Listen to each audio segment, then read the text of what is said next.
Okay, we're recording. This is Wrong Speed Record Chat number 31. And we have Mr. 31. Wow. Can you believe it? We have Mr. Steve Gullick. How are you doing? I'm good, Joe. How are you? Good, cheers. Yeah. Where are you? I'm in Cambridgeshire in my house. I'd rather not go into why I live in Cambridgeshire. but it's where I've ended up for the time being. Yeah. The hotbed of what exactly? Hotbed of fuck all. There's a memoir title. It seems it's a culture-free zone. But no, maybe I just haven't made enough effort to find out what's going on. Yeah. No, I've done the same. I've done the same. I now live in Somerset, and I've made almost naught friends in the time I've been there. Okay, how long you lived there? Since 2007 or 8. So. Right. Did you live in London before that? Yeah. Yeah, you see, I came out here 2012. What is it now? 2021. Yeah, I just can't. I mean, yeah, I can't get used to it. But most of what I do is in London. But it's a pretty quick train ride. Yeah, that's the thing that people say. As soon as they move out of London, the first thing they say is, "It only takes me X amount of time to get to London." You know. As if it's the only thing that matters. Yeah. To get to London, about an hour. Yeah, that was me. We moved down here and everyone was like, "You've moved to Somerset." I was like, "Yeah, it only takes 2.5 hours to drive and I'm at the N25 and then it's just another hour and a half in and I'm in 4 hours to get there." Yeah. But yeah. But when I moved out here, I did a photo session with someone and their manager said to me, "Tired of London, tired of life." And that was like digging a knife in at that point because I really wasn't sure what the hell I was doing. And I subsequently found out he left London soon afterwards. Everyone does in the end, I'm sure, one way or another. Where are you from? I grew up in the town of Berkhamsted, which is just the other side of Watford, really, I guess. Right. Just like Watford, Hemel, Berkhamsted, just there. Right. But then did the classic age 20 move into London, lived there for 10 or 15 fairly debauched years, and then moved out and had kids and did all the things that, yeah. So, but save the debauchery for when you're on tour. Yeah, well, yeah, quite. But I don't mind it. Now I've moved out and I'm settled. And I've got a job and everything else. I quite like it. We're near the fields. I was just saying to you, I got back, just walked the dog from the field. There's pluses. There's pluses. Yeah. And yeah, we're not here to talk about that. We're not here. This isn't the right move or something, is it? Yeah, I knew you'd leave it. So, let's talk about things that you've done. Before we talk about records, let's talk about things that you've done. Okay. Do you want me to tell you? Well, why and how did you get into photography? It was because I loved music, and I had a really good art teacher who set a dark room up in the classroom when he was teaching photography. I just found that doing photography and just going to the dark room every lunchtime was a really good way of being in the school. I also, found I really enjoyed it, so everything just worked out really well. Yeah. And I was always really into music, so for me, though, getting into photography, it was another way of getting into music. Yeah. So and where did you go to college? Where did you study? Well, I mean, I learned photography at school in Coventry, and then I did a diploma in photography in Wednesbury in the West Midlands. Oh, yeah. Which I failed. Brilliant. And then got a job as a lithographic printer in Coventry.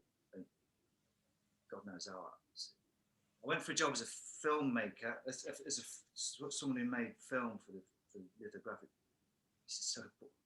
For the lithographic plates, and that job bloke who was doing it decided he didn't want to leave. So they asked me if I wanted to train as a printer. So I trained as a printer, did that in Coventry for a year, and then moved to London, got a job in Twickenham as a printer. Oh yeah. Oh. In about 1987, probably, or 8. Yeah. Right. So 87 is like. So I can go on. So 80. So around that time, I started doing stuff for fanzines. Yeah. My friend, I lived in Hounslow. My friend did a fanzine called Helter Skelter. I used to take pictures for that. It was really good fun. Lots of gigs, and then I started doing photo sessions with bands, which I really enjoyed. and then somebody I lived with was starting a fanzine, and they wanted to do an article on the Levellers, who were playing in Twickenham. So I went to do the photographs and started doing quite a lot of pictures with the Levellers. And then one day their manager said, "Can you take the pictures to Sounds?" Because somebody was doing a review. So I took the pictures. I managed to get an appointment to meet the picture editor at Sounds. This is obviously, for people that might not know, the days when there were 3 weekly music papers. I know. Yeah. So I took my portfolio to Sounds. They said, "We're not interested in the Levellers, but we like your stuff." So they started giving me loads of work. The first job they gave me was Screaming Trees at the Fulham Greyhound. Awesome. Oh God, yeah. That changed everything. I mean, should I put a record out? Yeah. What year is this? This is 1990. Change has come. Right. So Yeah. EPs count. So change has come. 1990. That completely changed my life. Really. Yeah. And bought this. Yeah. That is a photo right there. That is a photo. Yeah. And when I got into this, yeah, I think Charles Peterson would have had an influence on the way I was taking. Yeah. So I've got this. It's got one of my favorite photos. This is one of my favorite like Mudhoney photos. Gorgeous, yeah. And I have this thing, and it's you can tell me what you think about it, but I really like it when a live band photo has the crowd in it, and it comes from the Sub Pop type photos, right? Yeah, I mean, I like that too. I mean, that was obviously taken from the stage. I mean, yeah, I'll be honest with you, I actually like getting real close and in their faces. I mean, not I don't want to interfere with what's going on, but I want to. When I've been in the crowd, I've wanted it to feel like, well, I want it to be as big a part of the audience or the crowd as anyone else, and that getting right close and getting in close with a wide angle lens and just catching all the excitement and the only sound I ever heard in those days was stage sound, really, because I was usually so close. Yeah. Very exciting. Yeah. So you get like the movement of being in amongst it. That's how I felt to me. I mean, I really wanted to get as well as photographing an artist, I wanted to capture the feel of the gig. Yeah. And Charles Peterson did that marvelously. Yeah. That's that era, that Sub Pop era, all those photos, like, and the design of the sleeves, like the Screaming Trees one you just held up with the bar across the top, and then just the big picture. Yeah, I mean, that's a Charles Peterson picture as well. Yeah, it's like, yeah, it's I completely bought into that Sub Pop aesthetic. Yeah, and like, did you find the same world in the UK musically? Well, no, they all came over. I mean, there were some great bands in the UK, like Fudge Tunnel, photographed early on, Leatherface. That's a wonderful record, yeah. I mean, that was taken at the Falcon in Camden. Oh, was it? I was going to ask where the photos were taken. And did you take the ones on the inside as well? Yeah. Yeah, this is one of my favourite ever records.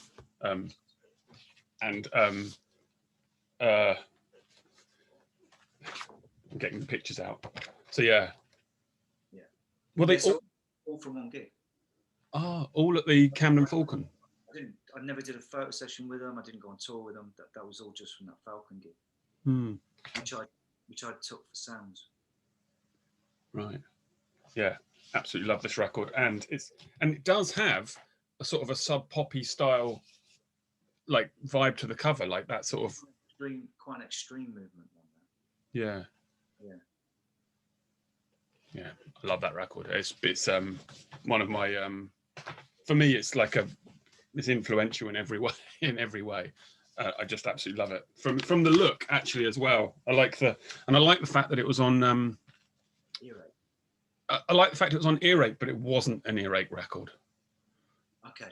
Like in my head, it was like an outlier on that label. Yeah. You know, whatever people think of that label, they did do some good records, and this is right one of them. And it just looks so good. It looks so good, and you can see the influence. You know that wasn't the cover they wanted. Who's they?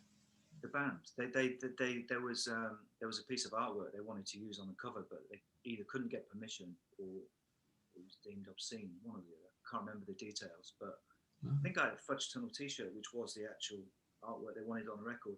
But that was done quick and cobbled together because they couldn't use the artwork they wanted. Oh, right. Okay. Yeah. There's the inside scoop that I need in my life. Yeah. Anyhow, love it. But in the UK, I think that there were other bands as well. You were Penthouse. Yeah, look, Penthouse. Yeah. Yeah. And you did stuff with them? Only once actually. Only once, and they'd already decided to split up. Right. Okay. Classic. Yeah, I did them for Careless Talk. Yeah, just the once. Saw them a few times. They were great. Yeah. There was another great band around that time that I don't think get a lot of recognition called Sun Carriage. Oh yeah. I know the name. Hang on, I'll pull it. Yeah.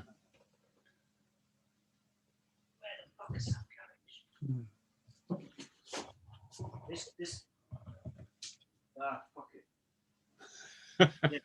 But no, they did. I've got 2 EPs by them, and they're great. And they actually toured with Gallon Drunk in 1991. Right. So I've got this out here for the other reason. One of the reasons I've got this out here is because again, it's one of my favorite records. But also, you're now making music, right? Or maybe you always have done, but right now you're doing music with James Johnson, correct? Correct. And how did that come about? Well, James and I. Well, so I've known James since 1991, and you know we've done a lot of stuff together over the years. And I remember I had this idea of making music, and I wanted to cover that Aaron Neville song, "Tell It Like It Is." Oh yeah. But I really like the song, but I wanted to do it. I would imagine it would have come out in a fairly filthy way. But we never did, but we did. So when I started Loose Lips, we did this series of CD EPs, and I said to James, let's do a solo organ record of you and put it out through this. And he said okay, and he came round my house one day and he said, well, you should play as well. Let's just play. And we started Bender. Cool.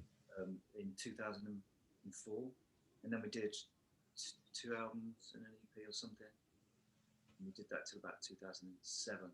And it drifted up. I've got a Bender records.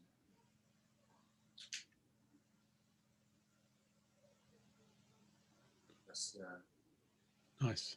That's an EP we did in 2005, maybe. Yeah.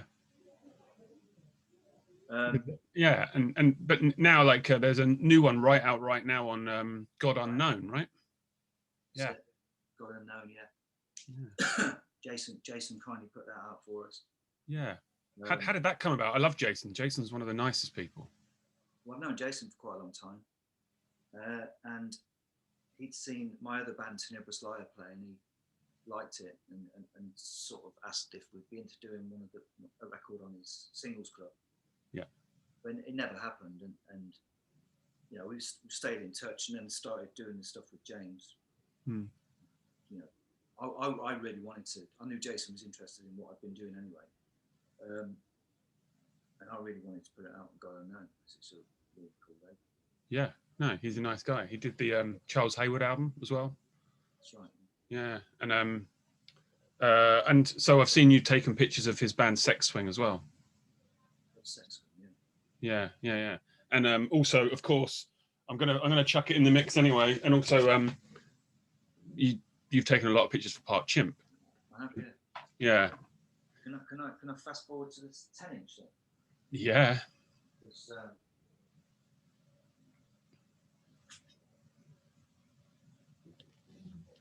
Because that's a pretty ace record. Yeah, I've heard about that one. Yeah.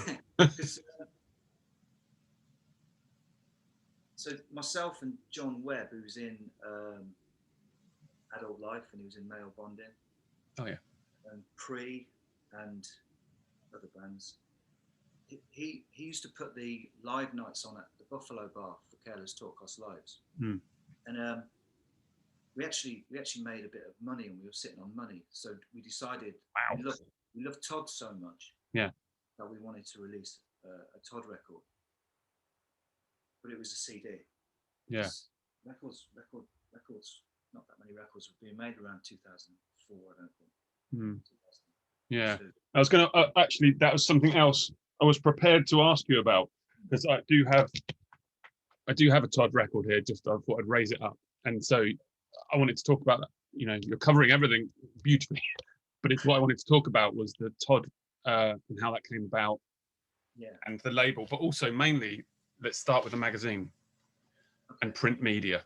So am I correct? There's 2 magazines you started. Yeah, I can probably grab one.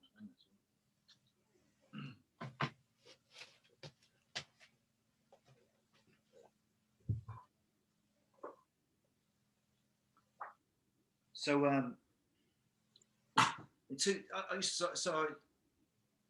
so going back to the photography, I worked for Sounds first, and then I worked for Melody Maker.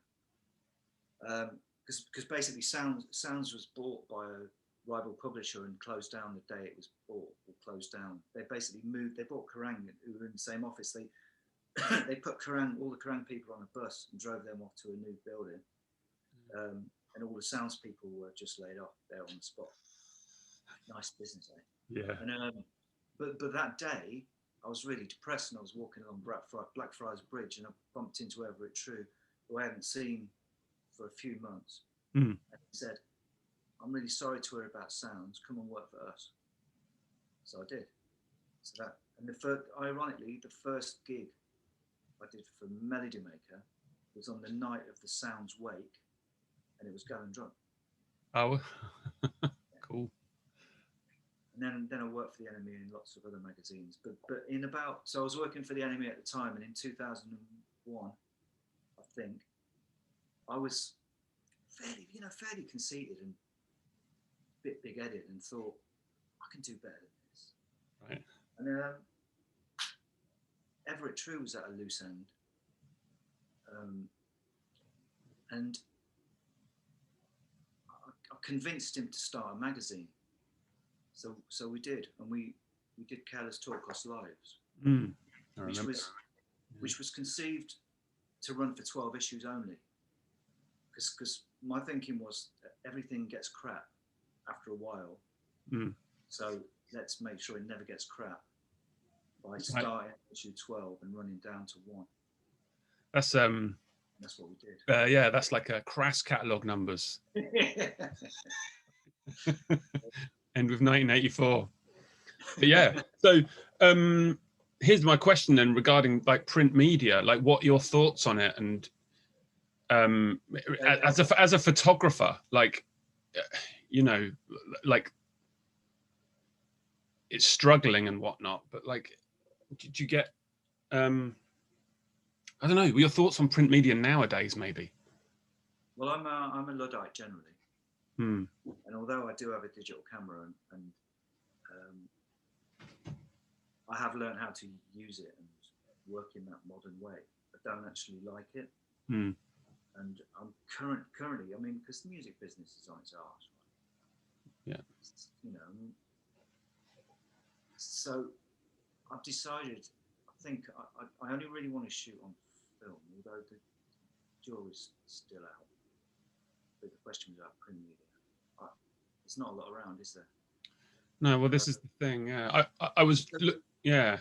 2000 after Careless Talk ran its course, we couldn't put it down.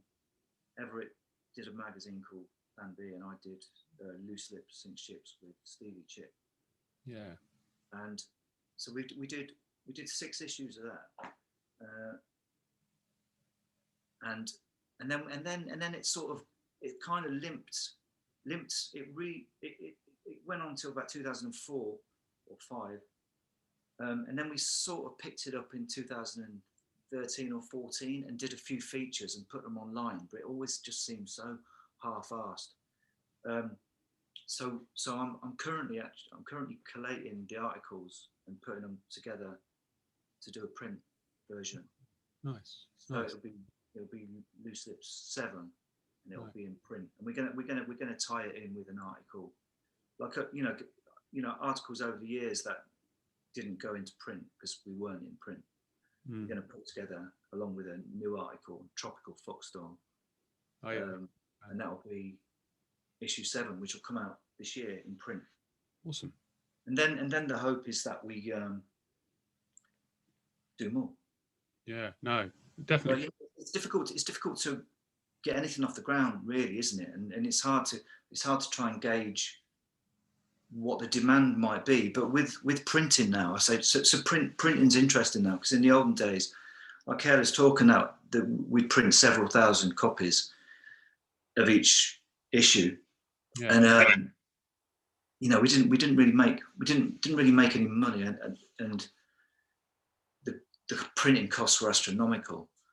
But now you can print digitally, which basically means if we did a pre-order on it and only sold 5 copies, we wouldn't actually lose money, because they'd be priced to cover the cost of printing it.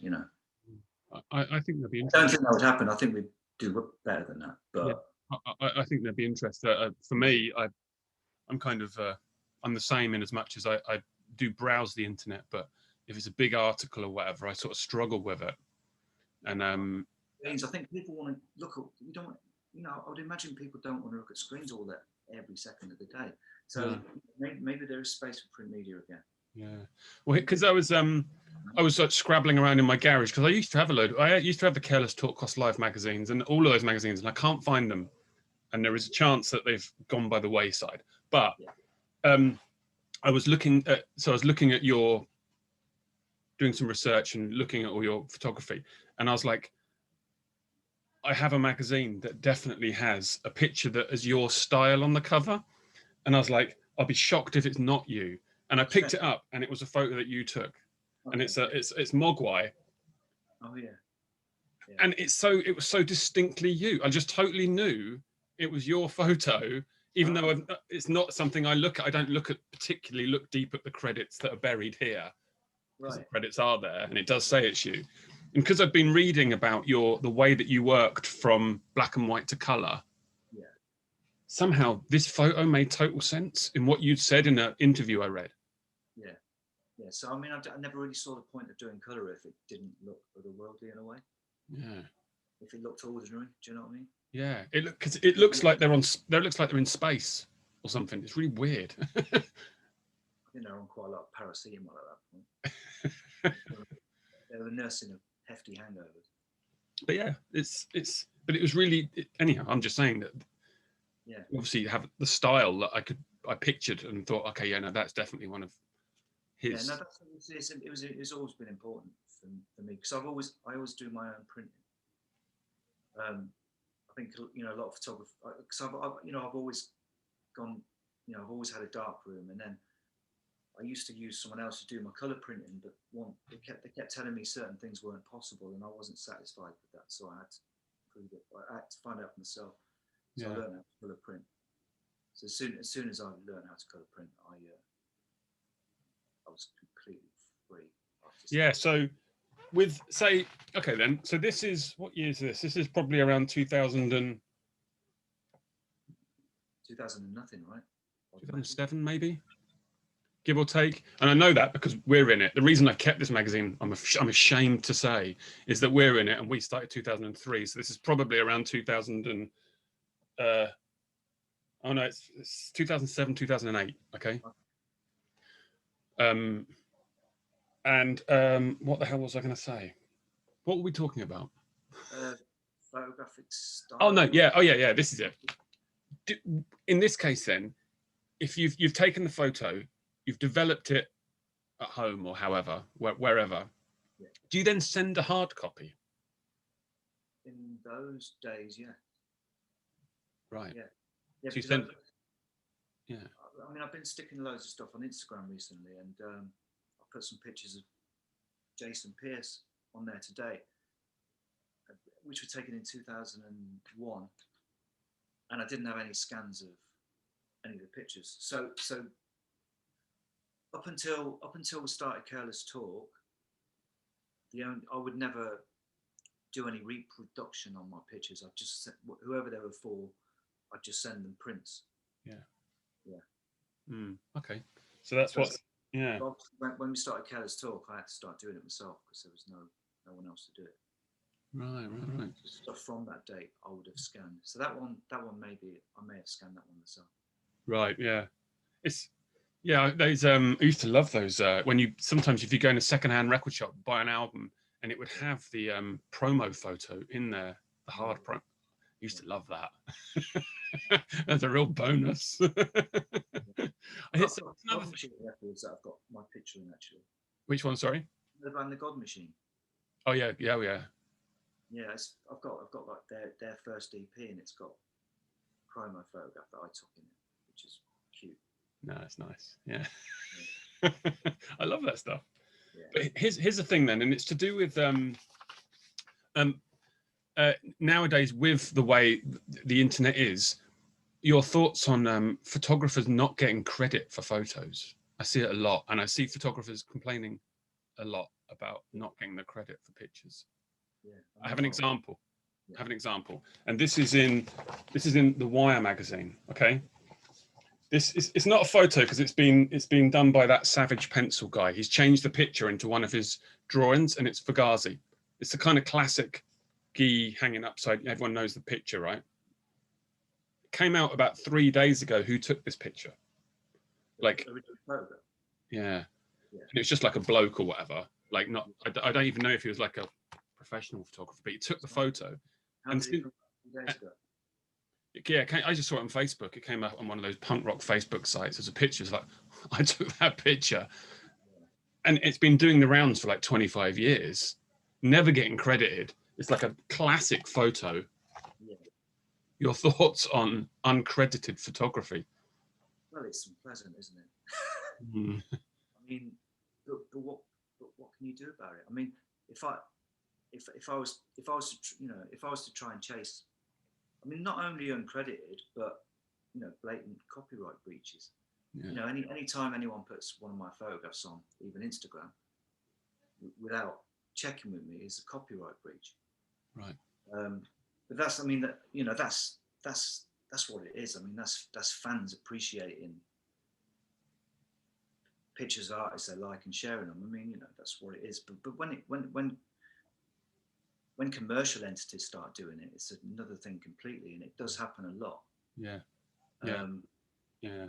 But it gets quite depressing actually, because I don't have the energy or interest in chasing them. Do you know what I mean? No. So it essentially goes unchecked, and that'll be the same for most photographers. I mean, how many hours are there in a day?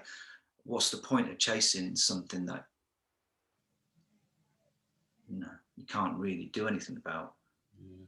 No, I agree. Yeah, I've got a few friends who do take pictures of bands or whatever, and certainly when it comes to like stuff that we've done, I always like desperately try and say, make sure this picture's taken by, please print, if you're going to print it, please say somewhere that it was, Like, and it's the same even with the like internet, which even because they can change the article a day later to say, but really you want it on day one that it was taken by X or Y, and you know, these days I think a lot of people that are trying to break into photography will essentially work for free,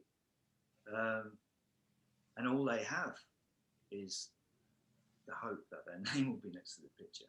Yeah, exactly. So for those people not to get credit, it is very. Well, yeah. Well, their moment in the sun is under a shadow, isn't it? Yeah, like, oh, I've arrived. Ah. Yeah, exactly. Yeah. It's sort of, it sucks, but yeah. Anyhow. So, but we are here to talk about records, so let's crack on with that. Yeah. I want a record from your favorite record shop. Yeah, that's. I'm getting on now, so there's been a few. And I've got to find it. I've forgotten where it was. Hang on.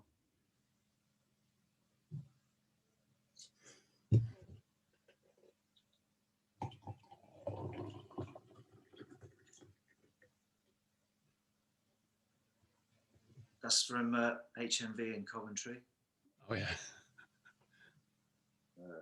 That'll be from HMV in Coventry. Great record. I tried to get a job at HMV in Coventry, but they weren't interested in me. I don't know what they missed out on, do they? They don't really.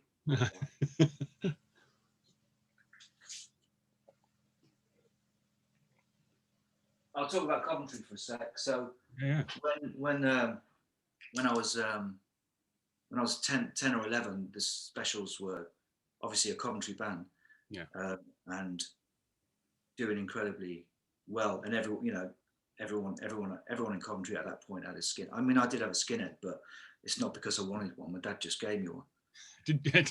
Well, round here, if you've got nits, you have a skinhead. Mine wasn't a shaved one; it was hand cut one. But so everyone in Coventry was into this. All the kids at school were into the Specials, and I loved the Specials, but I didn't then. Oh really? Okay. I've always, I don't know. I was always trying to be a bit different, or I don't know, not really into what everyone else. I don't know, contrary. But yeah, when the Specials were kicking off, Queen was my favourite band. Okay. Well, you were only 10. It's fine. Yeah, but they're still one of my favourite bands. I mean, see Freddie up there. Oh, there's Freddie. Oh yeah. He's having some fun with it. Yeah. No, I love Queen. I can't shake Queen. I wouldn't want it. I can even listen to one of their 80s records.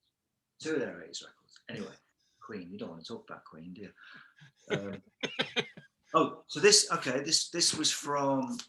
So when I moved to London, or when I worked at that printers, there was a record shop in Twickenham called Harry's, which is where I bought that from, which is that Loop Peel's session album. Okay, yeah, cool.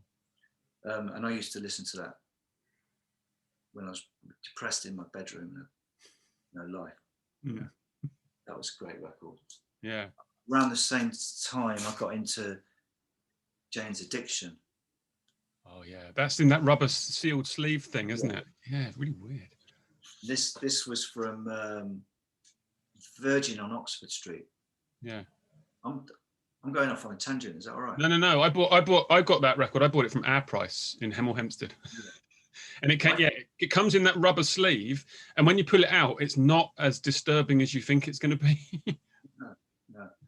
I'd seen them. See, I'd seen them play before I bought this record. I'd seen them play a few times. I saw them at the Borderline in that Camden Palace, cool, and at Brixton Academy supporting Fields of the Nephilim. Oh, really? And they blew me away. I thought they were the strangest, most out there band I'd ever seen in my life. And I bought this album, and I was bitterly disappointed. Right. Because it weren't weird like they were live.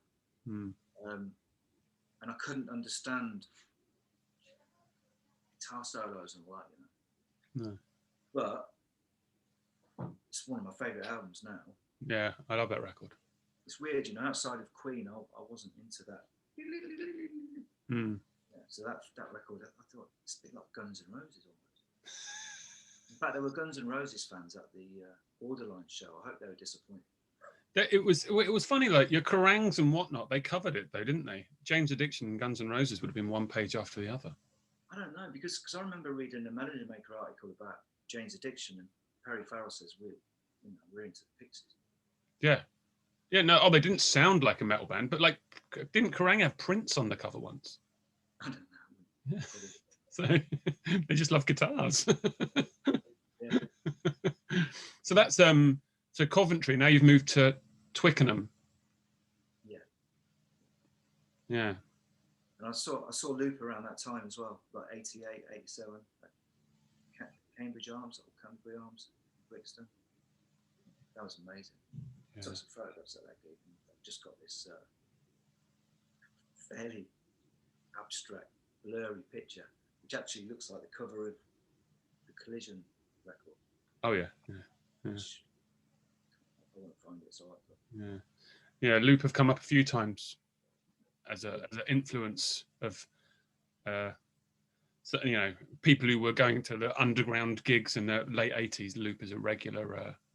Yeah, it's funny. I had a friend who was really into Spaceman 3. I was really into Loop, and I remember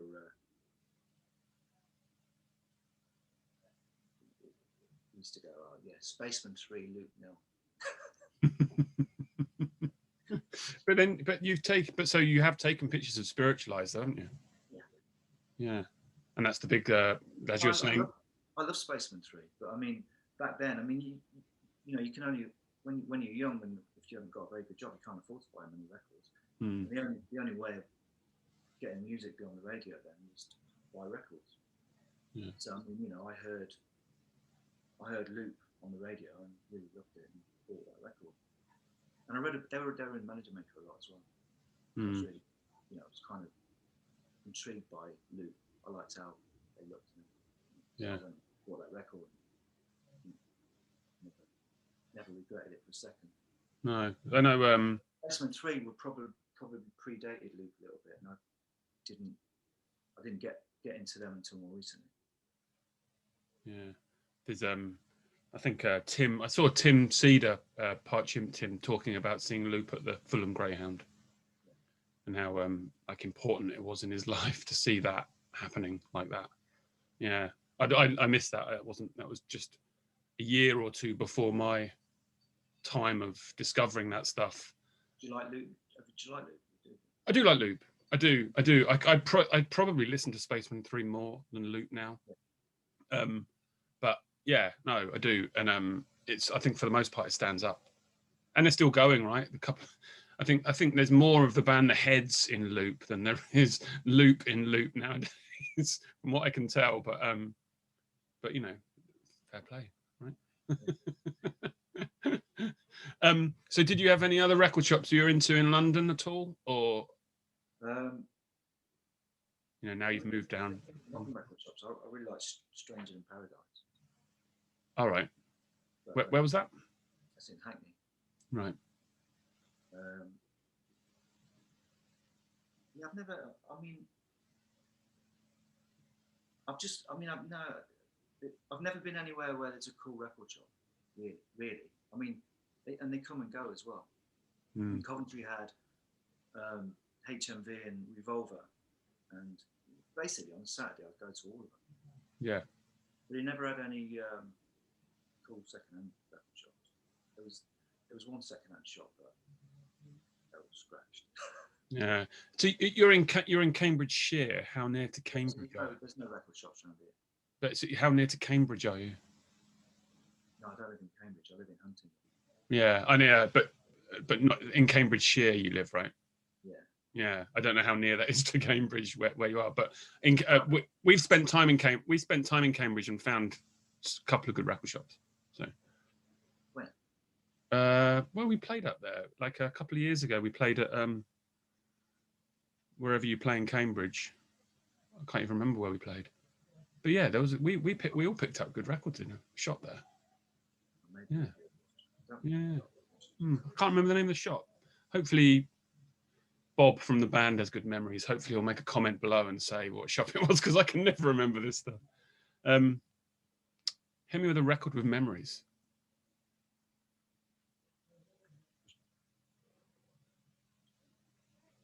Fisherman's Blues by the Waterboys. Oh yeah. I was madly into them. That's another one by them. They were very important as I was growing up. Talk. So this is all going back to the 80s. Now, I love Talk, Laughing Stock, and what's the other? Got a Spirit of Eden. Spirit of Eden. They're both amazing records. But this is where it sort of changed. They went from being a shit synth pop band to being a really great band. And this I think this one marks the change. Yeah, the crossover record. Yeah. I mean, there's no synth pop on it, but it's not as sort of arty as the other two. Yeah. But that's a great record.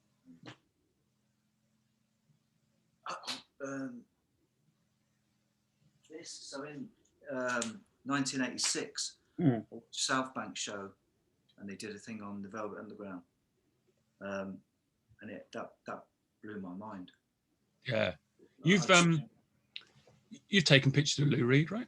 Yeah. And I just, it's like, it's on the back of that one. You've got pictures like that, and I just remember seeing this really crazy footage of this psychedelic band playing Venus in Furs. It was. And it just blew my mind. Yeah. And how was Lou Reed? He was hilarious. So really? He walked. I was waiting for him in his office, and he walked in. And when they put you waiting for him, you sat opposite the door. So he comes in the door. I obviously see him. I'm slightly intimidated at this point because I was in New York to photograph Neil Young and Lou Reed for the NME. And they decided they wanted to be photographed. Well, they both kept putting me off. So I was there for about a week, and they both kept postponing it.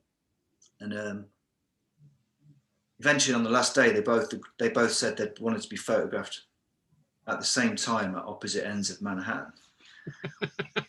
But obviously, it wasn't going to work. So it was the same publicist for both eyes. So she decided that Neil was easier to work with, or easier going. So we do Lou where he wanted and make Neil fit in later. So yeah, I was in Lou's office, and he walks in, and I see him, and he sees me, and I stand up to shake his hand, and he sort of just barely tries to avoid contact and walks to the other end of the office. And sometime later, I get summoned to go and start taking the pictures, and I just started telling him jokes. Right. And he just relaxed. He doesn't never seem like a jokey guy. He was. Yeah. Okay. He was into photography, so he took an interest in some of the gear I had. Right. Okay. He obviously liked how I've dealt with the difficult position he put me in, which I would imagine he put most people in. Yeah, it's a test.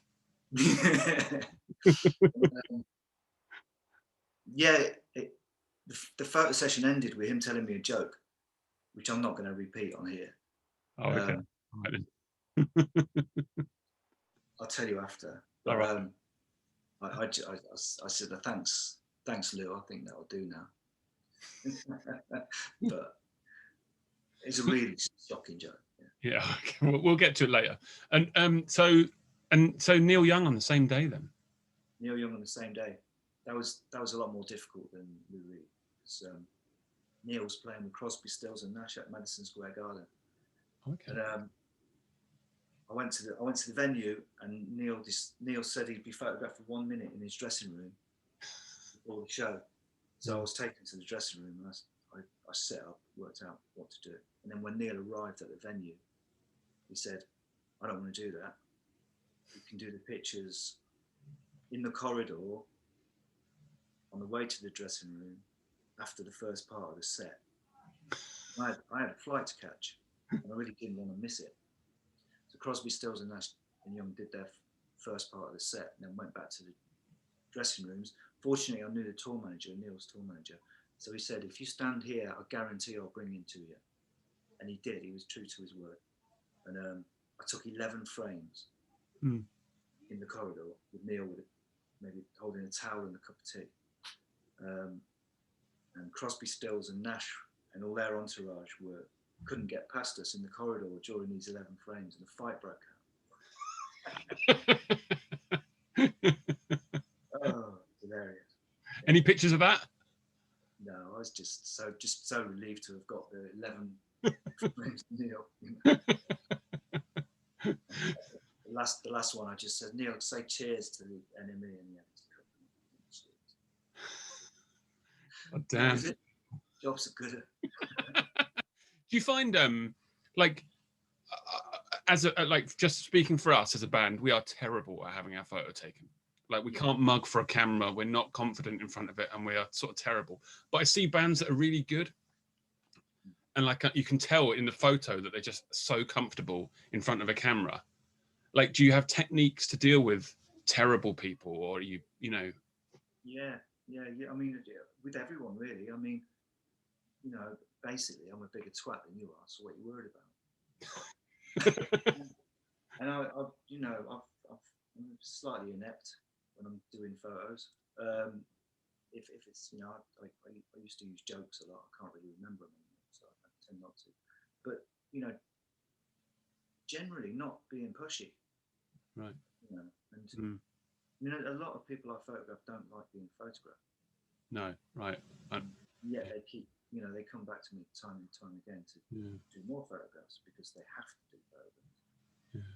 And it, you know, I think, you know, the best compliment I can get as a photographer is to finish a photo session and the subject to say that was painless. Yeah. You know? Yeah. So, natural pictures by trying to make people relax. Yeah, we find we did like I say, we're awful at it and don't enjoy it at all. So around 2015 or 16 or so, we had to have some done for some reason, and we got taken in the usual sort of back street setting, you know how it is, and we were sort of standing there like looking like six twats, like as this sort of person, nice person, was taking the pictures, and a binman walked by with like a big bin thing, and he walked behind the photographer, and he just looked over his shoulder at us. He goes, "Gritty urban setting, lads." And that was the end. It was like, okay, we're done. This is the worst. You see, that would have been the photograph, because you'd have all probably cracked up. Yeah. Been looking at each other, and that would have been the photo.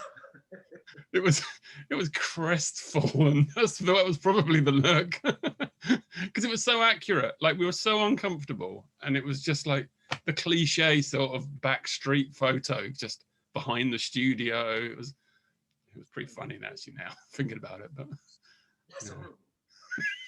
But yeah, anyhow, I just see some people are so happy. Rehearsal rooms are good places to bands to be photographed. Yeah. But I see, like some of your photos though, you set like specifically the Jason Pierce one, like he's got like a spaceman outfit on, and there's a volcano going up there. Yeah, it's insane. Yeah, we did some pictures in London, and we were having a drink, talking about doing some more pictures. And he said, "Did you see the stuff from Sicily with Mount Etna erupting?" And I hadn't seen it. And he just said, "Let's go." Yeah. Wow. And he's got two. They're furnace suits, so he's got two furnace suits in rugby. So he sent a mate to go and get one. He was on PMG at the time, so they just said, "We want to go to Sicily and do these pictures." So they booked flights and a hotel, and we went. And when we got there, we stopped by a roadblock. But Jason was sat next to me in his furnace suit. I waved the out of date press pass, and they just waved us through. So from that point, we could have gone anywhere. I mean, if we wanted to. That's amazing, though, just to fly and get that photo. Yeah. Yeah. It's funny though, because on the flight out, we changed somewhere in Italy, and all my checked-in baggage got stolen. Oh, no. Fortunately, I had a couple of cameras on me and some film. That's probably a good thing, really. Have you ever thought about doing a biography? Only a pictorial one. Sorry? Only a pictorial one. Yeah, all right. There's some stories, surely you could. Yeah, but I'm forgetful as well, and there are things that I definitely don't want to share. I'm not Mark Lanigan, do you know what I mean? I mean, I don't want to read Mark's book. No. I'm sure it's brilliant, and a lot of people have told me that it's good. It's not for me. And I'm friends with Mark, I don't want to read it. Hit me with a bargain find.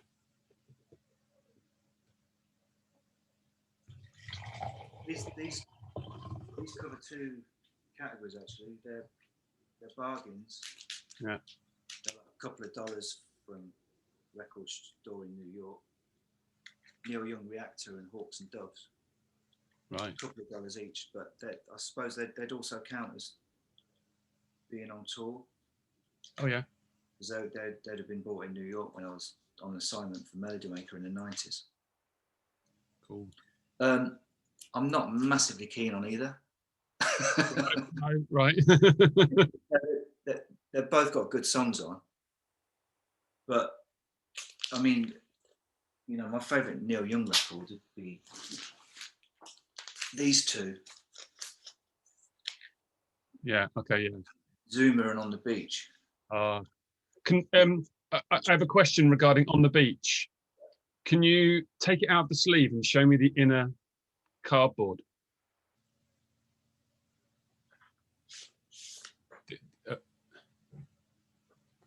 Yeah. I love that. Yeah. This was given to me by a friend, Hamish Brown, who's a photographer as well. He used to be my assistant, and because he couldn't get this record. No. And he kindly gave me this copy, which I've treasured ever since. It's beautiful, beautiful record. Yeah. Yeah, I think that's the third time maybe that one's appeared. Tim Hall did it in way back. He dragged it out. He showed me the inner, so I get everyone to show me their inners now. You have this record? I don't. No. I need to get it. Yeah. I mean, it wasn't even on CD. I don't know if it is now, but you could. I mean, it's funny because I suppose from the early 90s to the early noughties, I'd have bought a lot more CDs than records. Right. But yeah, there was no CD option on that record. No. Unfortunately. Keeps it classic, doesn't it? Absolutely. You know, I've got another Neil Young. I've got two other Neil Young records that I don't think have been released on CD. Right. That seems crazy to not have them on that format nowadays. Like, maybe I'm wrong. I'm pretty sure one of them hasn't done. It's a soundtrack. Right. Like, do you think like bands like those big bands that, you know, their albums have been reissued on every single format under the sun 10 times? Yeah, Neil's really fussy though, isn't he? He tried to set up his own, what was it, like playback system or something at one point, didn't he? That's right. Yeah. I think that may have been released on CD. Time Fades Away. Right. I'm not sure, but that wasn't available for a long time. This is boring. I do apologise. No, it's cool. It's not one of them.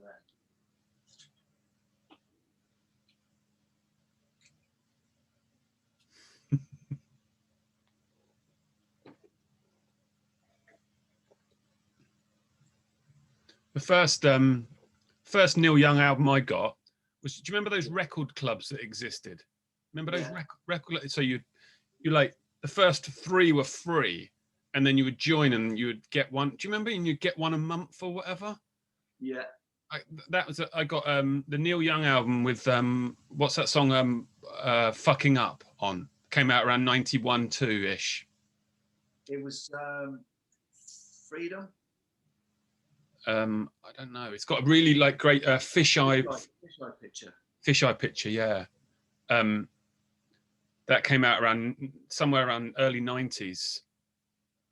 That's right, yeah, I think that was that's one of the first Neil Young records I had, but it was on CD.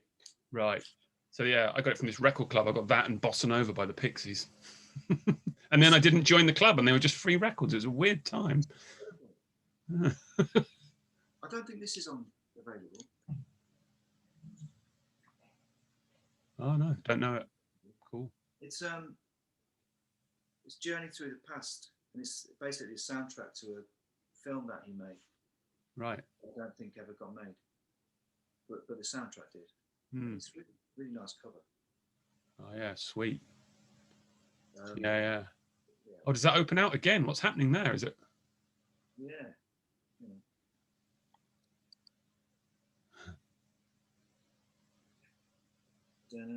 Whoa. Okay. Yeah. Holy shit! Packaging right there. It's a great record as well. Yeah. Here's a thing. My mum watches these. My mum's been watching these, and she banned Neil Young in our house. She banned Neil Young. And Neil Young, she didn't. Yeah, it was. We listened to it a lot through a time of grim familyness.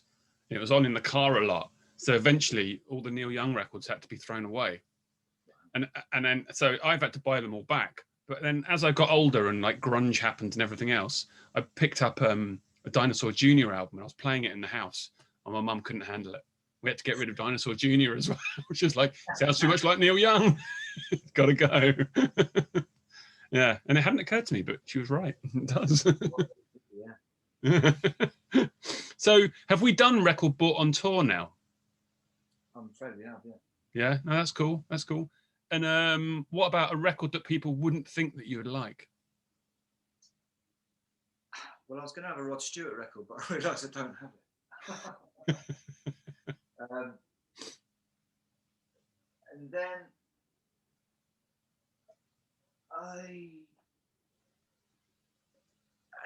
that's a weird question, isn't it? Because that assumes the viewer knows what I'm into. Do you know what I mean? Yeah. You know, I don't know. It's a way for you to dig out some completely left field record. Okay, we'll make this one then. Salt by the Associates. Oh yeah, that's good. Yeah. Which is sort, Associates sort of pop synth band essentially, but they're really dark. Yeah. Moody. I don't think. No, if you know me, you'll know I like the Associates.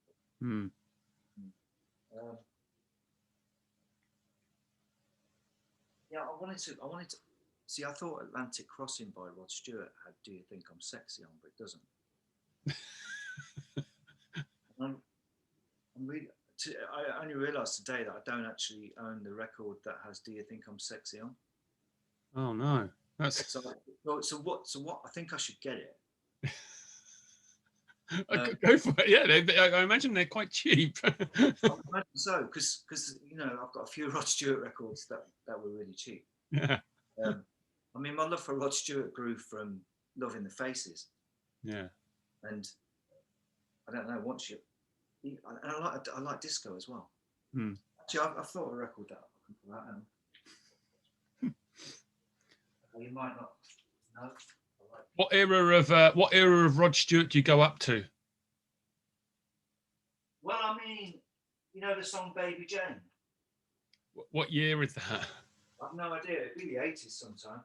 All right. Baby Jane, you got me hanging on the line. I just really like it. I really like him. Right, I've forgotten the alphabet. Is he under S or R? I'm looking for H. Oh, H. Hold on. Hold on. Hold on. I'm holding on, don't worry.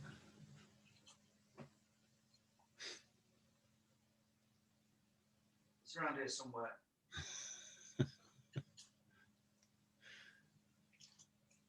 Are they the classic IKEA record storage system you got there? Yes. Yeah, absolutely timeless. It's the only way, isn't it? Yeah, it seems to be. I'm really into hot chocolate. Oh yeah, cool. Oh, So, that's a sleeve. yeah, so much so that I've got 2 copies. Because they've got this version, this version's got a song called Brother Louie on it, which is an astonishing song. Mm.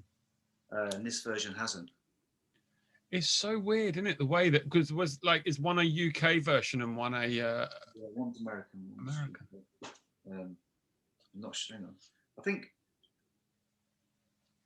I think Brother Louie wasn't on the US version, maybe. Right. Hang on, this is the British one. No, Brother Louie wasn't on the British version. Yeah. So weird they did that. Like, your copy of Super Fuzz Big Muff there. Tim Hall, who was on a really early episode of this, he works for Sub Pop, and he was talking about all that sort of stuff. Yeah. And he was saying about how the UK version and the American version of Super Fuzz Big Muff either does or doesn't have Touch Me I'm Sick on.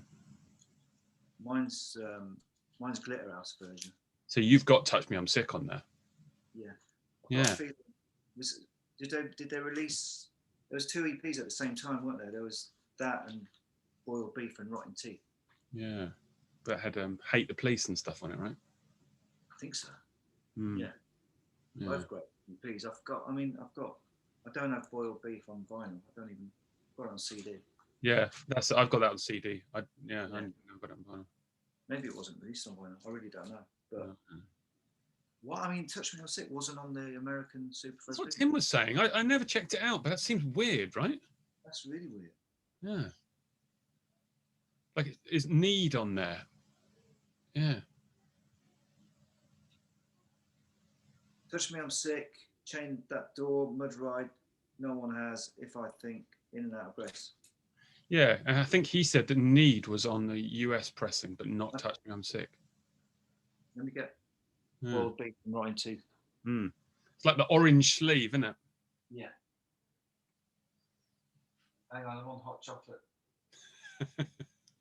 Hang on. We're hanging on, don't worry. No, I can't. It's too crap. I can't. I'm sick of finding things. So here's the thing then, and it's a subject I've covered a couple of times, and I always like talking about it. And it's a band that I know you've taken pictures of and you featured in your magazine. Okay. And it would have been the first time we've met. I don't think we've ever properly met, but it would have been the first time we met if we'd have ever actually spoken. But we didn't. And it was a Comets on Fire gig. Yeah. This is Comets on Fire. And it's a Comets on Fire gig in Brighton. Yeah. And did you take photos of that? Do they exist, those photos, and how awesome must they have looked? They do exist. I could probably show you one. Hang on. We're still hanging on.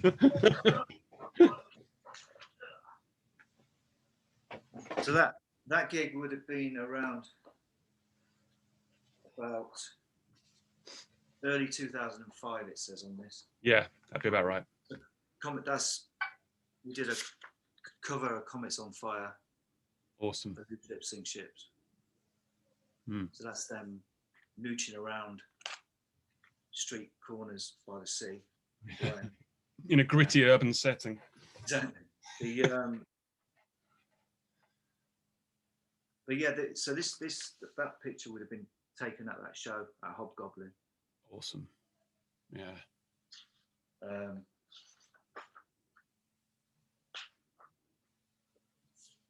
that. Man alive. I remember that gig so clearly. They were absolutely electric at it. Oh, they were amazing. It was so exciting, yeah. And I don't. Oh yeah. I don't think I took any pictures of Hey Colossus though. I should check actually because I was very impressed. Well,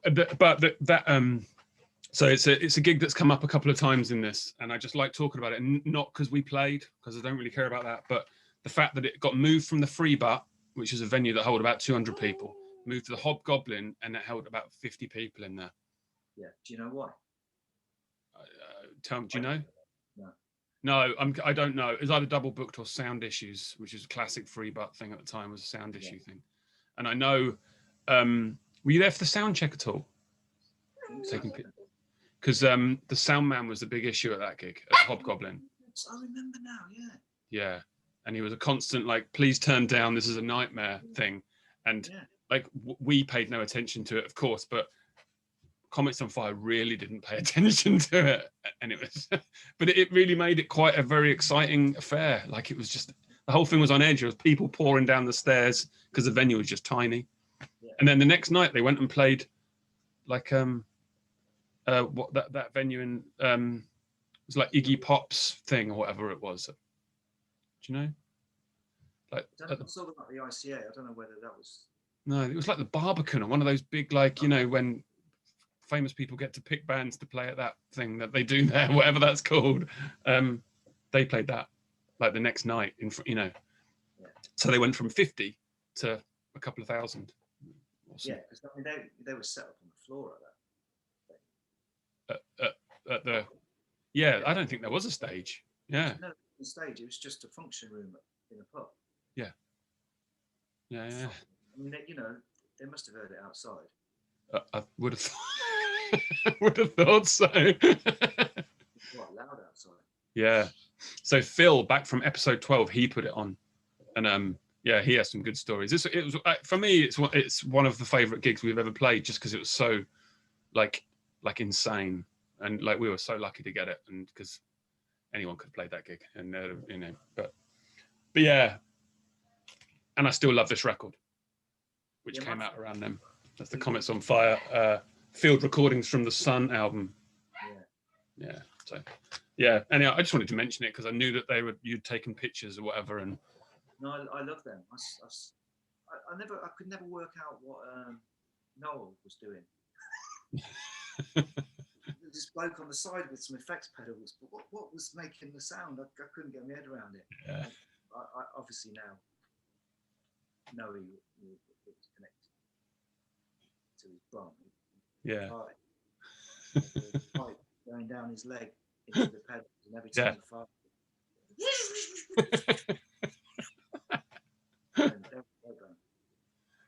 Yeah, it was awesome. Anyhow, so the last subject I have, you've also maybe covered anyway, because it's favorite 10-inch record, which you did maybe drag. But there's more 10 inches. Cool. Because I think there's a lot of good 10 inches. So, oh god, yeah, but I've lost it.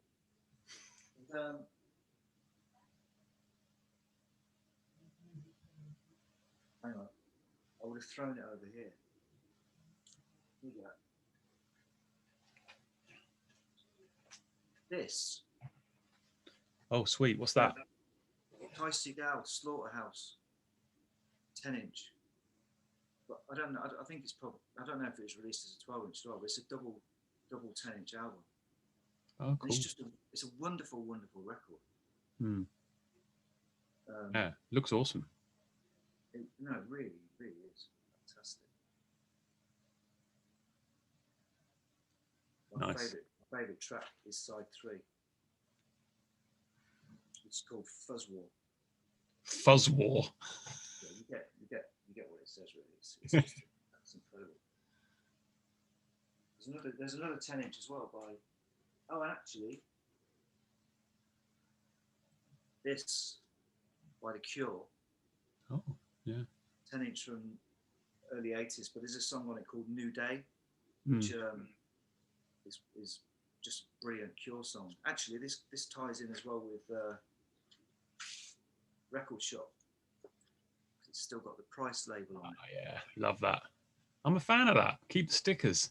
Which may also be one of my best bargains. Yeah, £1.99. So maybe this is the best 10-inch from my favourite record shop, and it's the best bargain. It's HMV Coventry, 10-inch bargain. And I got to photograph The Cure in about 1996, somewhere around that time. And I told Robert that my favourite song by The Cure was on this, called New Day. Yeah. And so, oh yeah, we've just been out doing mushrooms all night and came back and loved it. What were The Cure like? Because I see brief things of Robert Smith, and he seems like a lovely fella. Yeah, I really wanted to do a photo session of him without wearing any makeup. Okay. So it was commissioned by the record label, and it was to promote their album. And I was going, yeah, can we do it without makeup? It's like, no, not really. No, don't really do that. Won't mean much, but not yeah. He seems really nice. I like his vibe. That he did that famous thing that went around about half a year ago, where an American person is excitedly telling him he's like they've joined the Rock and Roll Hall of Fame or whatever in America, and she's like, oh, it's so and she's like, are you excited? And he's like, not as much as what you are. I saw that. It's fantastic. Yeah. Robert loves Mogwai. I had the good fortune to photograph that cover.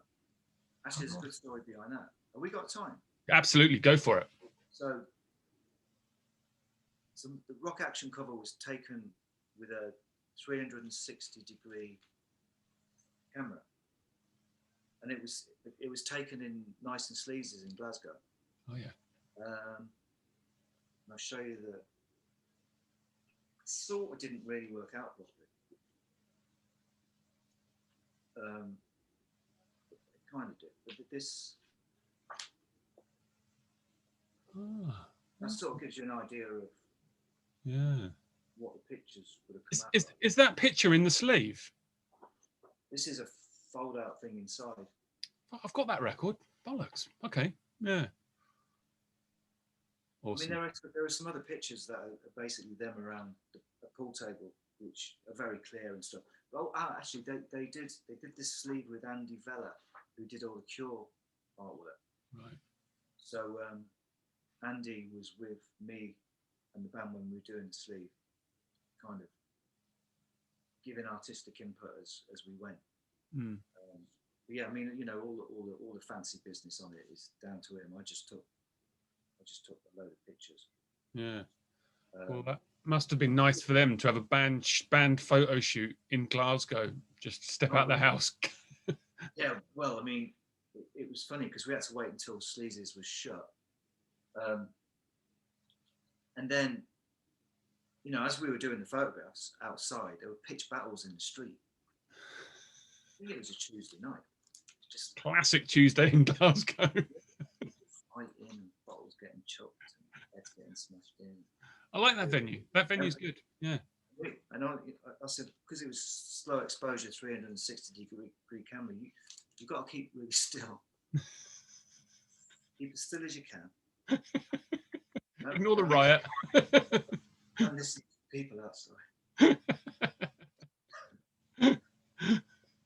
That is awesome. I've got to say, I have to ask one more thing. You've taken Marky Smith. So here's a recent Fall album that I really, really like, just for the hell of it. How was Marky Smith when you took photos of him? He was wonderful. Yeah? Yeah. I photographed him at Sheffield Lead Mill.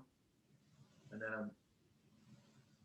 it was for Mojo, and he was getting some kind of achievement feature. All right. But he was really genial. And as soon as I walked into the dressing room, he go, "Do you want a beer, cock?" Yeah, thanks. And yeah, just really, really, really genuinely nice man. And he did everything I asked of him. Cool. You know, and had a good laugh. Yeah. Yeah. Couldn't have been a better experience, to be honest, and one that I'll always treasure, really. Yeah. And it's just, I'm so lucky to have got that photograph that I got of him. Yeah. I don't have any examples of it here, but it's just this one photograph of him against the wall with a fag in his hand, I think, that I absolutely love. Yeah. Well, he looks awesome in it. Yeah. There's some fucker is offering it as a T-shirt on the internet somewhere. So, that's actually the last example of being ripped off. But again, you've only got so much. You can only you just got to let some things go. Yeah. You could do it. You could print up T-shirts. Yeah, but that don't seem right, does it? I don't know. Merch, bootleg. I don't know, selling prints don't seem too bad, but actually doing merch, I think. Yeah, maybe that's the key. Maybe that's the thing. You need to get a book out. A book. I mean, I've done some books in the past. Yeah, and like a. Yeah, but you got to find someone to publish it. Otherwise, it's self-publishing, and that's a ball ache. Oh, there must be. Dealing with publishers is a ball ache as well. So. Right. Yeah. Well, I just this is a book that turned up yesterday. Okay, it's Steve Davis and Cavus from Utopia Strong and whatever. Yeah. And it's on that White Rabbit Books. Okay. And they do really interesting things. I bet they'd be right up for it. Go for it. Yeah. Anyway, it's a good book. But yeah. More records. You got time? Go for it. Yeah. Oh my God. Yeah. I'll show you a couple of records that I did the covers for, which I'm really proud of. Oh, I love that record. Yeah, that's a great record. It really is, and he's a wonderful man. Will Oldham, right? Yeah. Yeah, that was taken in a hotel room at Columbia Hotel. Rock and roll. And that. Oh, lovely. It's awesome. Yeah. Can I show you a record? These are both from HMV and Cov. Excellent Cure record, yeah. It's your album, which I've always loved. Yeah. And this is Camouflage Heart by Cindy Talk. Oh, a band I adore. That's the second time that band's come up. Yeah. Yeah. Yeah. Got to check that out. Yeah. They're just wonderful. I mean, they did a great thing with their second album, which is called In This World. They released two versions. They released two records on the same day called In This World.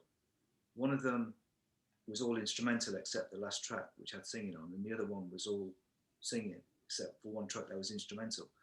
And my friend Neil and I were massively into Cindy Talk, and we were on the phone talking about the new Cindy Talk album. And we're talking about different records. No, look, what are you talking about? It's just genius. Yeah. Gordon Sharp, the singer, I first heard him on This Mortal Coil's first album. Yeah. And I thought his voice was great, but then I bought this record and it just blew my mind. It's really, really dark, atmospheric, incredible sounding thing. And actually, the first time I saw Jane's Addiction,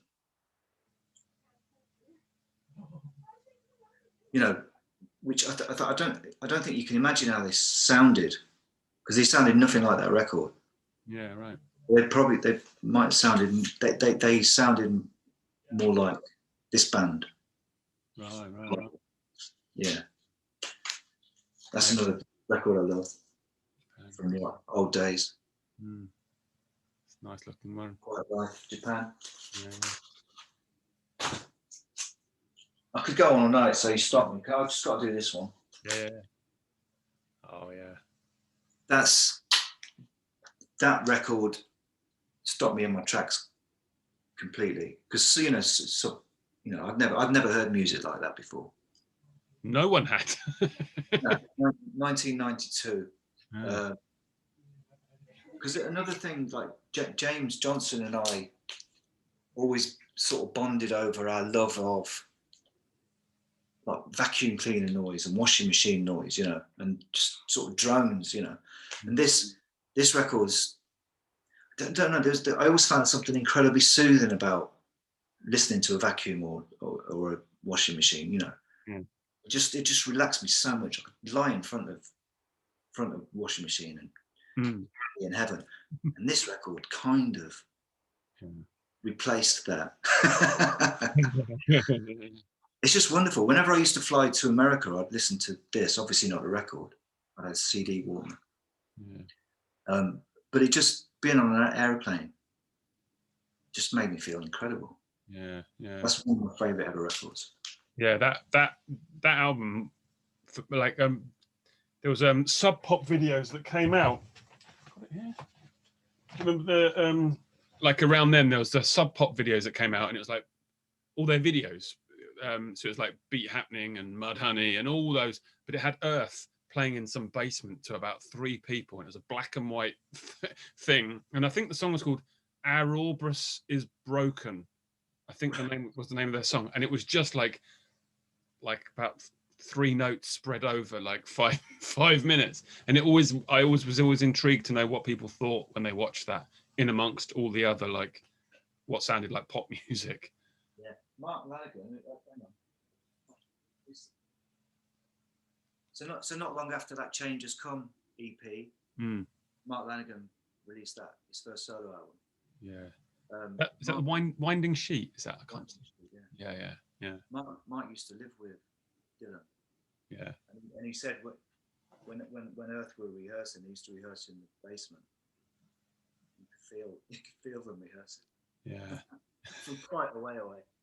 I don't doubt it. Actually, I did have because I really like Lanigan's solo stuff. I think is quite intriguing. So that record is early 90s, right? But that one there. I think it might be 1990s.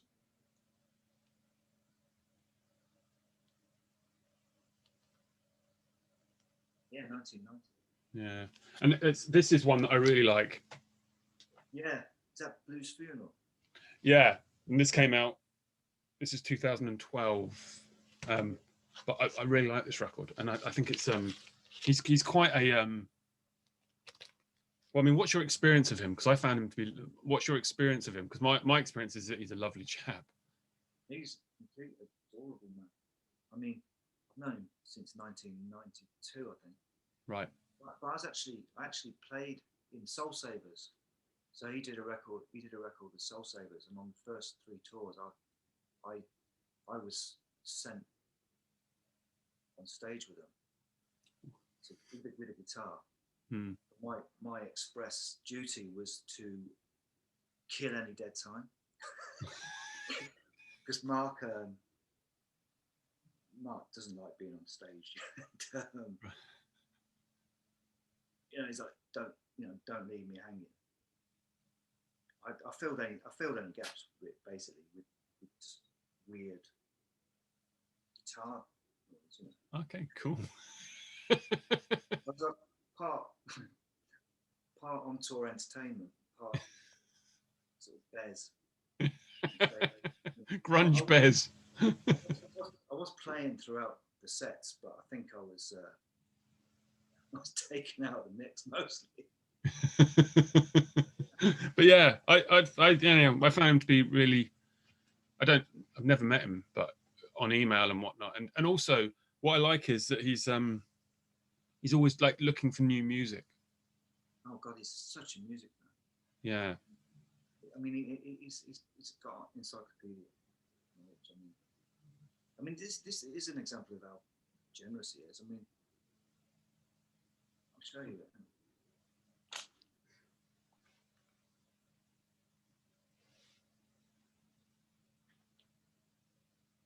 We've been talking about Johnny Cash and stuff, and we went into a record shop, and he bought me that, which is for all the American albums. Oh yeah, cool. Yeah. Nice. Yeah.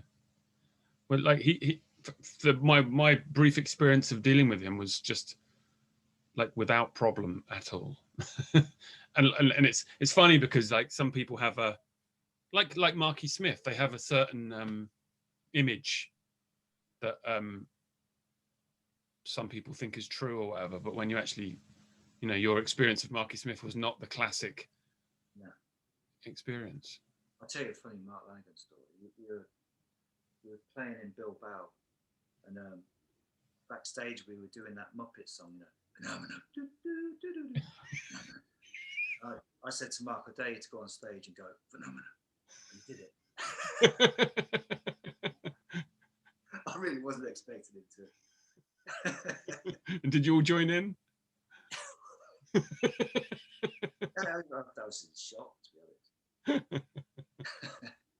honest. The audience didn't respond either. Okay, well, I've had a really good time. Do you have any more records you want to talk about, or anything else you want to say? I mean, just for that, just for the hell of it, you know, records that are massively important to me would be Big Star Third. Cool. Yeah. You know, they just.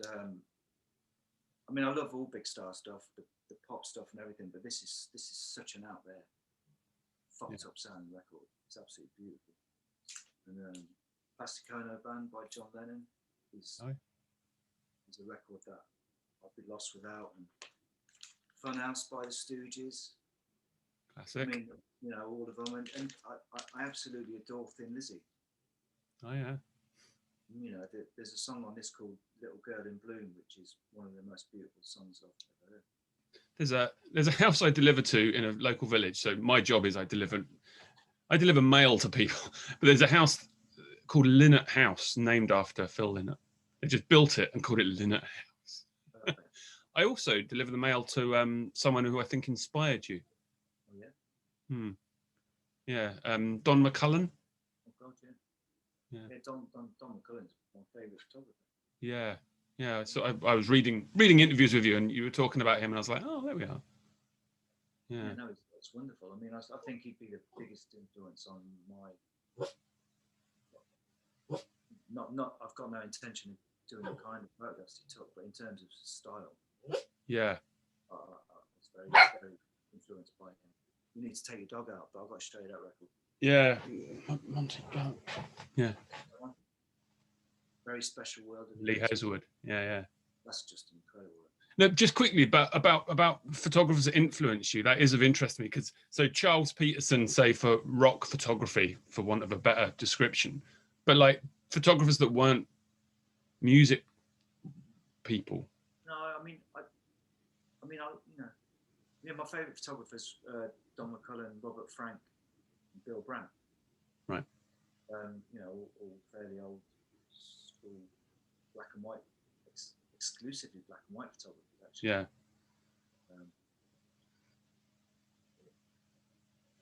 Yeah. So I mean, I wanted to get dark and moody, you know. Yeah. Photographs. I mean, you know, Anton Corbijn was doing that sort of thing. Yeah. You know, I think he's very talented. You know, I like a lot of Anton Corbijn photographs. Charles Peterson was taking the most exciting live photographs. Yeah. But then, you know, so there was an NME photographer called Ed Sears who was also doing really exciting live photographs with really wide angle lenses. Yeah. That was really into his stuff. Yeah. In America, Michael Levine was doing some great photographs in the 90s. He's I saw his name like Nirvana covers and stuff, right? He did. He took that. Yeah. I've seen him on the cover of a lot of those old sub pop type records. Yeah. Oh, this is a wonderful record. Sorry. Yeah. Tad. Talking of photographs without credit, right there. Well, they had to change it, didn't they? Yeah, it's been reissued with a different sleeve. Yeah. Yeah. Apparently, the story is the story that they found that photo at like a car boot sale or the equivalent, and then just stuck it on the cover, and then either a family member or the actual person saw it and was like, "Yeah, that's not happening," so they had to delete it. I've actually done something similar for Mark Lanigan. There's a Mark Lanigan Duke Garwood, the last record they did. There's a song called Wood Animals. Which song was it? No, it wasn't that one. I did a video for them, and it's basically giant haystacks filmed off the internet, Yeah. psychedelicized. That's the video for the song. I can't remember which song it is. But I mean, that's Yeah. Fortunately, it's been no comeback on that. I'm as guilty as anyone. Rip me off, please.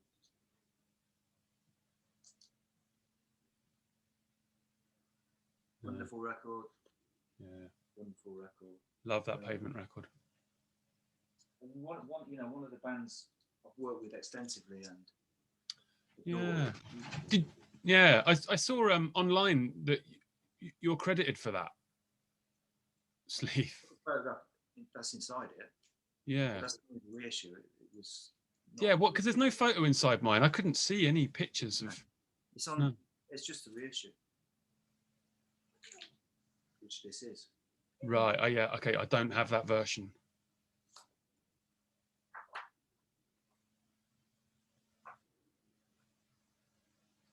Yeah, there's quite a few pictures, but that's.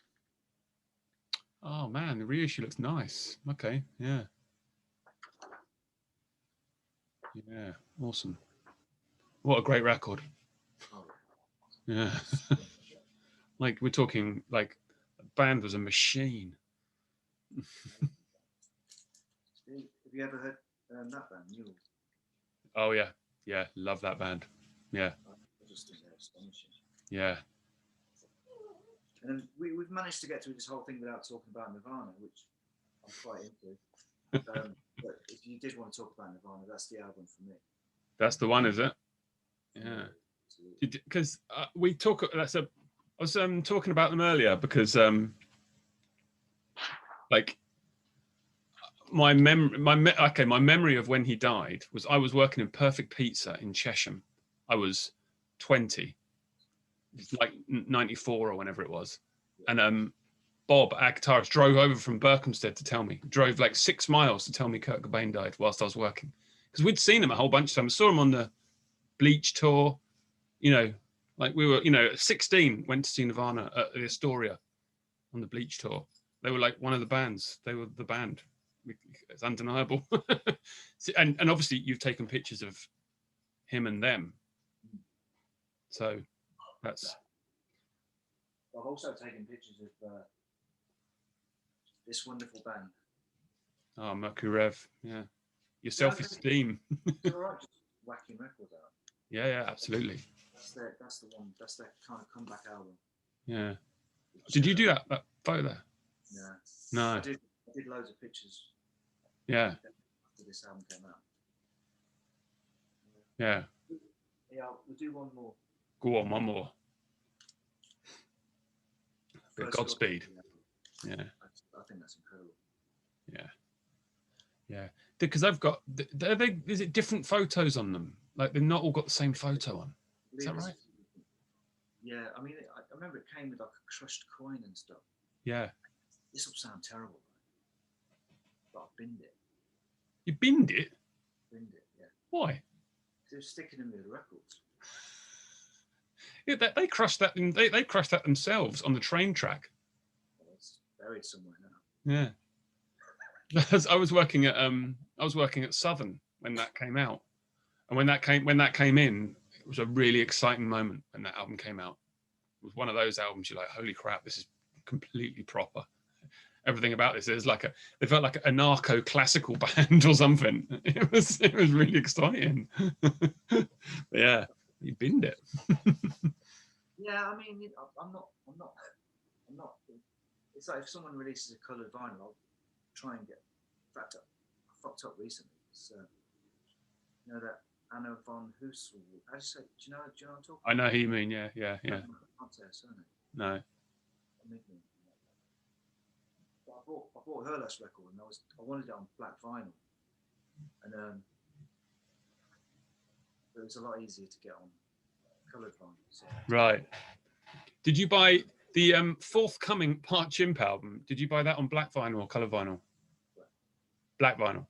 Yeah, but I paid coloured price. You're wise to buy the black vinyl version, by the way. It was an experiment on my part in regards like black vinyl, colour vinyl nerdery. Like I've pressed 900 of the colour and 100 of the black. Oh wow. and the color has outsold the black vinyl like 10 times. Yeah. And it's really weird. Like, people just love it. I'm not trying to mug people off or anything, but it was like experiment just to see the mentality of people. Because if you ask people, they'll say, "Oh, I prefer black vinyl." When it comes down to it, they'll always buy the color. So. Yeah, I wonder what that is. Yeah. I wonder if that's their capitalist instincts. Yeah. Collecting nerdery. That's what I think as well. Yeah. I like. You know, I know. You know that record. As soon as I threw that coin away, that Godspeed record, it instantly became worthless. You know, I'll never be. That record's of no value now. No. But I'll never get rid of it because it's worthless. Yeah. And there's one more record.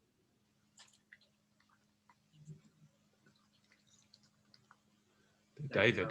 Gary Monson Soup Creeps. I just love that record. I remember listening to it when I was a kid doing my paper round. And, it just sounded. It's quite. I was 13. And it was bits of it sound like quite a dangerous record. Still. Yeah. I bet you he was someone who would have been good to take pictures of. David. I bet he would have loved it. I was with I used to do a lot of pictures of the Prodigy, and I was with them in Germany once, and he played as well. And he came up to us, and he just said, "I just want to congratulate you on your success." And that was it. Yeah. Thanks very much.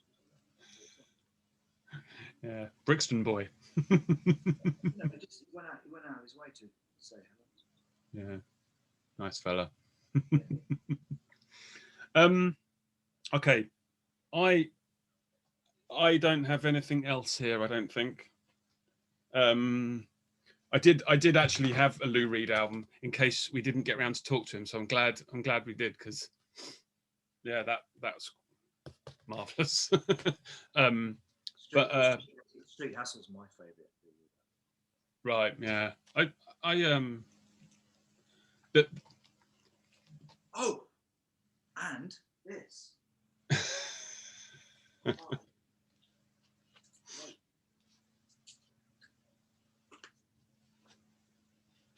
Lulu. This. See, I really don't like Metallica. No. This album by Lou Reed and Metallica is astonishing. Okay, you're in that camp. Fucking hell, yeah. This is. It's okay. Nuts. It's an incredible record. It's. I think this record's on a par with Scott Walker's Tilt. Okay. Which is a record I love as well. They're both crazy records. Yeah. Oh yeah, yeah. That one especially. You know, though, I've seen people coming round to it, and it was always going to be the way. There would have been some people that liked it initially, like maybe yourself. But over time, it's going to be one of those records where people will be like, "Oh, I always liked it." You know, Trout Mask replica of the '90s or whenever the hell it came out. You know, it's just an astonishing thing. Lou plays heart and soul into it. It's absolutely beautiful. What do you think Metallica fans thought? Who gives a fuck? Well, no, it's true. Okay, yeah, no, that's fair enough. But like, still, the question stands. Like, they must have had their minds blown by it. I can't imagine they'd like it very much. No, I don't think they did. No. Yeah. I'm gonna dig back into that album, because I'm seeing more and more people say, yeah. I'm trusting you. Oh, you should. You should listen to it somewhere. Try before you buy. You can do nowadays. I've just got rid of Spotify, actually. Right. Let's call it a day. You good? Thanks a lot for this, though. It's been awesome. Some good, splendid stories. And it's been really good talking. A splendid experience for me, anyway. How many more are you doing this week? I've got one tomorrow. So today is what's the date today? The 4th of May. I've got one on the 5th, and I got one on the 6th, and I did one yesterday. but I'm only trying to put 3 up. But this week, Stuart from Mogwai is going up this week, Saturday. Yeah, so there's some you know, I just enjoy doing them at the minute. They're fun, and and people seem keen to talk. Maybe it's because they've got nothing else to do. You can't go out, so it's good. This is fun. I mean, it's nice to be able to show your record collection. Yeah. I mean, have you actually bought any records as a consequence of any of these? Yes. Yes, I have. So, sorry. What have you bought so far? What's that one? It's the one that Ralph Bassclef, episode 7, the last record he showed. Got a really weird name, and it's a German guy. Got reissued on Bureau B, which is a label. God damn, I can't remember. I'll have to put the thing down the bottom. It's an incredible album. It blew my mind. Like, I couldn't believe how good it was. I'll put the link down below. I can't remember. It's really good. It was no. Oh yeah, no. It wasn't that. This will not make good viewing. Me thinking. Can you edit this out? No, there's no editing. I tell you what. One, I've edited 2. Sorry, yeah. And they were for reasons that had to be edited. If you'd have told the Lou Reed joke, it may have got edited. I'm not going to let you tell it. Okay. Stop. Right, let's wave goodbye, and I'll click stop, and then you can tell me the Lou Reed joke. Cheers, Joe. All right, let's wave. Bye-bye. Thank you very much.